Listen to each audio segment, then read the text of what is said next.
89 ఏళ్ల ప్రాయం వచ్చింది ఆమెకి. 89 ఏళ్ల వయసులో శారా సౌందర్యాన్ని గురించి మనం ఇక్కడ అంచనా వేయొచ్చు. అంటే 1 సంవత్సరం తక్కువగా 90 ఏళ్ళు. 90 ఏళ్ల వయసులో ఒక రాజు కళ్ళని ఆకర్షించగలిగేంత సౌందర్యవంతురాలుగా శారా ఉంది. 89 ఏళ్ళు. ఎందుకు ఆమెకు అంత సౌందర్యం వచ్చిందో, అంత ఆకర్షణీయంగా ఆమె ఎందుకు ఉండిందో మీరు ఆలోచించవచ్చు. దేవుడు ఆమెకి ఇచ్చిన టైటిల్ ఏంటంటే పరిశుద్ధ స్త్రీ అన్నాడు. పేతురు రాసినటువంటి మొదటి పత్రిక 3వ అధ్యాయంలో అబ్రహాము భార్య అయిన శారాను గురించి దేవుడు ఏమన్నాడో తెలుసా? ఆదికాండంలోనేమో ఆమె రాజకుమారి అంటాడు, పేతురు పత్రికలోనేమో పరిశుద్ధ స్త్రీ అంటాడు. చూడండి ఒకసారి. తన యజమానుని 3వ అధ్యాయం 5వ వచనం చదువు. అటువలే పూర్వము దేవుని ఆశ్రయించిన పరిశుద్ధ స్త్రీలను తమ స్వపురుషులకు లోబడి ఉండుట చేత తమ్మును తాము అలంకరించుకొనిరి. తమ స్వపురుషులకు లోబడి ఉండుట చేత తమను తాము అలంకరించుకునేది. స్వపురుషునికి లోబడుట ఒక అలంకరణ. సాధువైనట్టి మృదువైనట్టి గుణము అనేది ఒక అలంకరణ. అక్కడే చెప్తాడు. ఆ తర్వాత కింద అంటాడు, ఆ ప్రకారము ఇది పరిశుద్ధ స్త్రీలు ప్రవర్తించిన ప్రకారము శారా అబ్రహాముని యజమానుడని పిలుచుచు అతనికి లోబడి ఉండెను. మీరును యోగ్యముగా నడుచుకొనుచు ఏ భయమునకు బెదరక ఉన్న ఎడల ఆమెకు పిల్లలగుదురు. ఏమిటి ఆమె సౌందర్యం అంటే ఆమె అంతరంగ సౌందర్యం. ఏమండి, ఎప్పుడైతే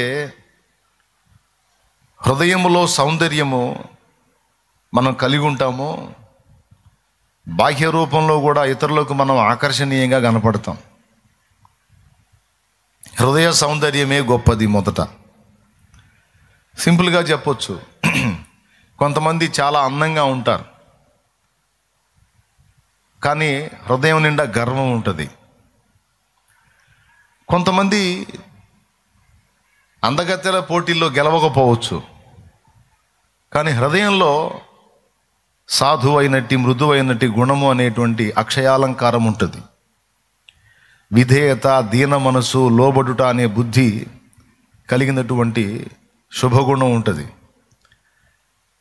ఇప్పుడు మీరు చూడండి, అందంగా ఉండి గర్విష్టిగా ఉన్న వ్యక్తితో మనం వ్యవహరిస్తామా? కాస్త అందంగా తక్కువ ఉన్నప్పటికీ దీన మనస్సు కలిగిన వారికి మనం ఆకర్షింపబడతామా? దీన మనస్సును మించిన అందం లేదు. దేవునికి స్తోత్రం కలుగునుగాక. హల్లెలూయా. యేసయ్య అందం రహస్యం కూడా అదే. నేను సాత్వికుడను దీన మనస్సు గలవాడను అంటాడు. దీన మనస్సు, సాత్వికము, మృదు స్వభావము, అంతకు మించిన అందం ఇంకొకటి లేదు. ఆ బుద్ధి మన దగ్గర ఉంటే అనేక మందికి మనం ఆకర్షణీయంగా అయిపోతాం. అనేక మంది మనల్ని మనతో వ్యవహరించగోరుతారు. అలా కాకుండా హృదయం నిండా గర్వం ఉండి పైకి అందం ఉంటే, గుణము లేని స్త్రీకి ఉన్న అందం పంది ముక్కుననున్న బంగారు కమ్మె వంటిది అన్నాడు. బుద్ధిహీనమైనటువంటి గుణహీనమైనటువంటి వ్యక్తులకు ఉండే అందం పంది ముక్కునున్న బంగారు కమ్మె లాంటిదంట. బంగారు కమ్మె గొప్పదే కానీ ఏం చేద్దాం, పందికి ఉంది అది. అర్థమైందా? అదేదో ఉండాల్సిన దగ్గర ఉంటే బాగానే ఉంటుంది కానీ అది పందికుంది. ఇక బంగారుపు కమ్మె కాదు, బంగారుపు తొడిగేసినా సరే పందే. స్తోత్రం. అవునా? కాబట్టి కొంతమంది అందంగా కనపడాలి అని తపన పడతా ఉంటారు. కొంతమంది అందంగా కనపడినా సరే 10 మంది ఓస్తూ ఉంటారు. అందంగా కనపడ్డా సరే ఓస్తూ ఉంటారు. వాళ్ళ అందాన్ని బట్టే విధిగారు. తెలియనివాడు ఎవరో తెలియని ఆమె ఎవరో బాగున్నారు అనుకోవటం తప్ప, బుద్ధి బయటపడిందంటే, ఆ పంది స్వభావం బయటపడిందంటే అసహించుకుంటారు, ఏం లైక్ చేయరు. కానీ దీన మనస్సు కలిగినటువంటి వ్యక్తుల్ని దేవుడు ఇష్టపడతాడు, మనుషులు కూడా ఇష్టపడతారు. అందుకే సౌందర్య పిపాస కలిగిన వాళ్ళు బ్యూటీ పార్లర్లకు వెళ్ళి ఎన్ని రకాల తిప్పలు పడ్డా, హృదయంలో సాధువైనట్టి, మృదువైనట్టి గుణము అనే అక్షయాలంకారం లేకపోతే, దీన మనస్సు, విధేయత అనే లక్షణాలు లేకపోతే ఆ తిప్పలన్నీ ఒట్టివే. ఒకవేళ నువ్వు ఏ పార్లర్స్కి వెళ్ళకపోయినా నేను చెప్పినట్టుగా ఈ శుభ లక్షణాలను కానీ నీ హృదయంలో నువ్వు కలిగి ఉంటే ఇంటా బయట కూడా నువ్వు ఆకర్షణీయమైన వ్యక్తిగా ఉంటావు. అనేకులు నిన్ను గుర్తించి గౌరవించి సన్మానించే విధంగా నువ్వు ఉంటావు.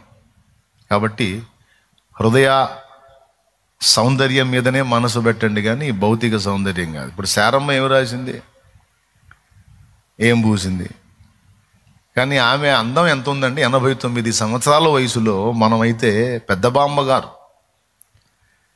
బామ్మగారు ఒళ్ళంతా గందరగోళం అయిపోయి ఉంటుంది బామ్మగారు. అంటే అప్పట్లో చాలా కాలం బతికారుగా అన్నయ్య, అందుకని అట్లా ఉందిలే అంటారేమో.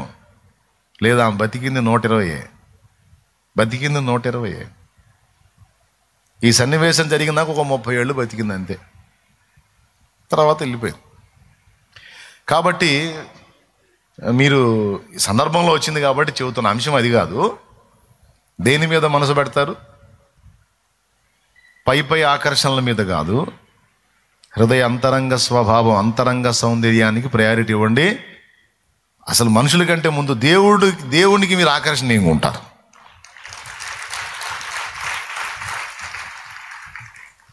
ఆయన అంటాడు పరమగీతంలో, నీవు నా వైపు చూడొద్దు, నీ చూపులతో నన్ను వశపరుచుకుంటావు అంటాడు. ప్రభు సంఘంతో అంటాడు, నా ప్రియురాలా నీ కళ్ళు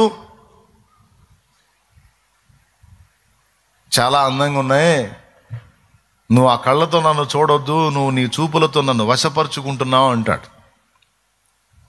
అంటే నిజంగా పై కళ్ళను ఆ కళ్ళ ఆకర్షణను వర్ణిస్తున్నాడా? కాదు.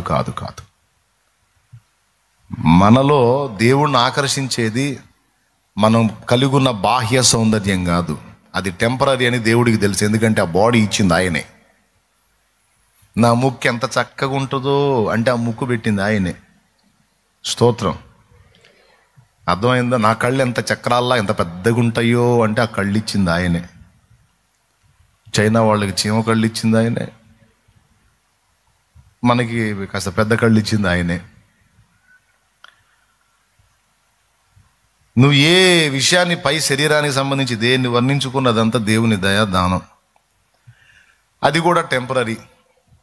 చూస్తానే ఆ రూపం మారిపోయిద్ది. యంగ్ ఏజ్లో ఉన్నప్పుడు అందరూ అట్రాక్షన్గా ఉంటారు, ఆకర్షణీయంగా ఉంటారు, శరీరాలన్నీ బాగుంటాయి.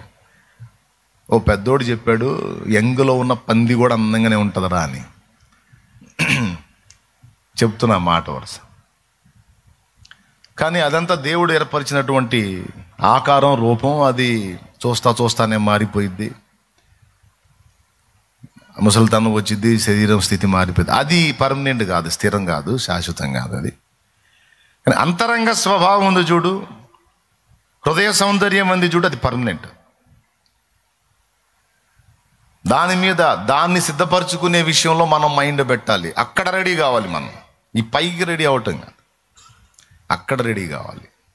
అక్కడ రెడీ అయితే దేవుని కళ్ళను ఆకర్షిస్తాం.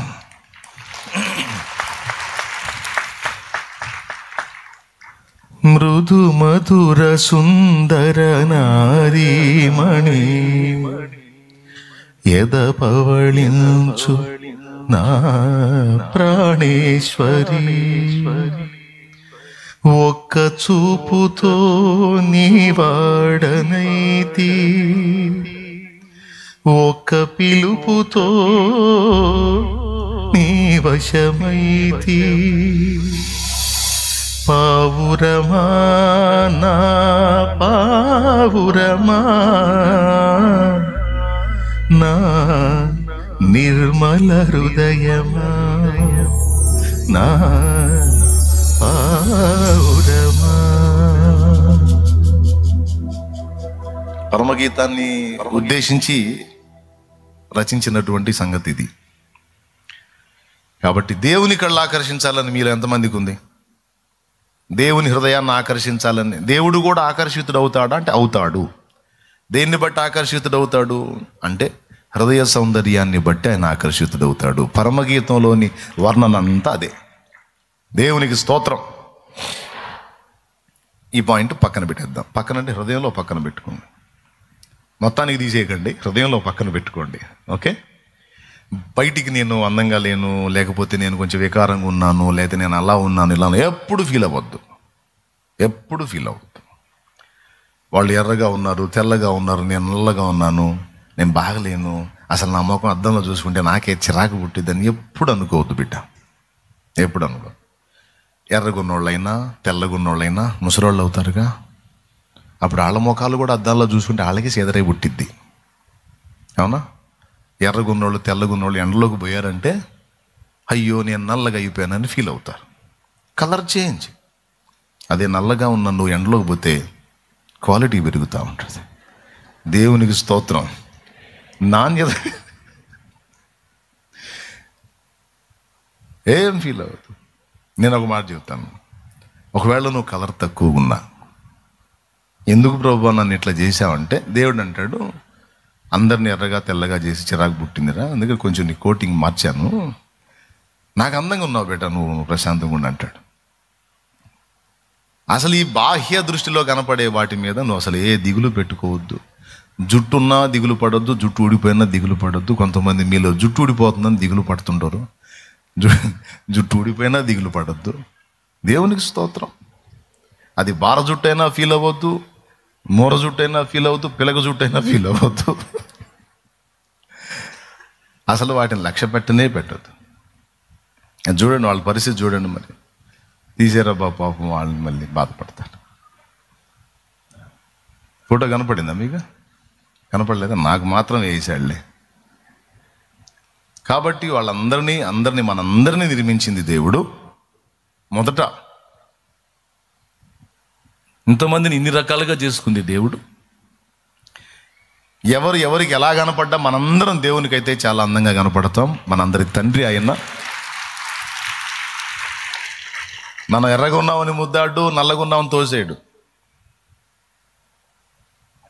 ఇంతమంది ఎర్రటోళ్ళలో నువ్వు ఒక్కదానివి నల్లగా ఉన్నావు, దా తల్లి బంగారు తల్లి అని స్పెషల్గా నిన్నే దగ్గరికి తీసుకుంటాడు. కాబట్టి అస్సలు దిగులు పడ. రంగు కానీ, జుట్టు కానీ, ఆకారం కానీ, ఏజ్ మారుతుందని ఏం ఫీల్ అవ్వద్దు. ఒక్కటే దృష్టి పెట్టి ఎప్పుడు కూడా దేవుణ్ణి ఆకర్షించేది హృదయ సౌందర్యం. ఏది? అక్కడ నువ్వు జాగ్రత్తగా ఉండు, నా తండ్రికి ఎంతో ఆకర్షణీయంగా అయిపోతావు. ఆమేన్. దేవుణ్ణి కూడా అదే అడుగు, హృదయ అంతరంగ సౌందర్యాన్ని నాలో పెంచు తండ్రి, నేను నీకు ఆకర్షణగా కనబడినట్లు దయచేసి నన్ను సిద్ధపరచు. నేను నీ కళ్ళను ఆకర్షించాలి దేవా, నన్ను అనుగ్రహించు అని నువ్వు ప్రార్థించు. ఆ హృదయ సౌందర్యాన్ని ఆయనే పెంచుతాడు. సరే.